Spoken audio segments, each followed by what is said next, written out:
Belum miliki izin, mega proyek kondotel berkapasitas 3.000 unit kamar di Nusa Dua dihentikan pemerintah Provinsi Bali.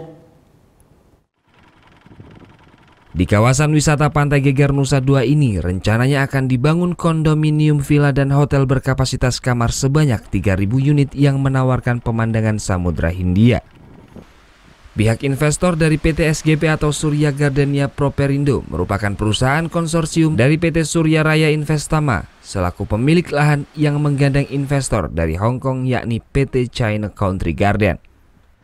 Saat ini investor sudah melakukan pembersihan lahan dan pemasangan pagar di sekeliling lahan.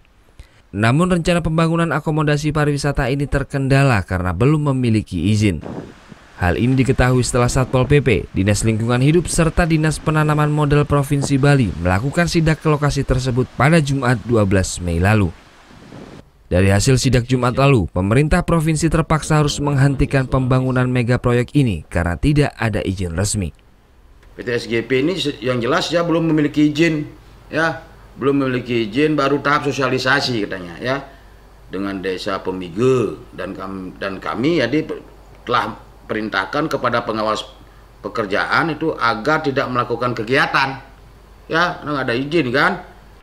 Terkait perizinan, Pemprov masih akan berkoordinasi dengan pihak Pemkab Badung karena mega proyek ini melibatkan investor asing sehingga izin prinsipnya diterbitkan oleh Pemprov. Sementara perizinan lain akan diterbitkan oleh Pemkab Badung. Sementara itu, Badan Koordinasi Penanaman Modal Negara tidak akan mengeluarkan izin prinsip jika belum ada rekomendasi dari Gubernur Bali. Surya Sanjaya melaporkan untuk NET.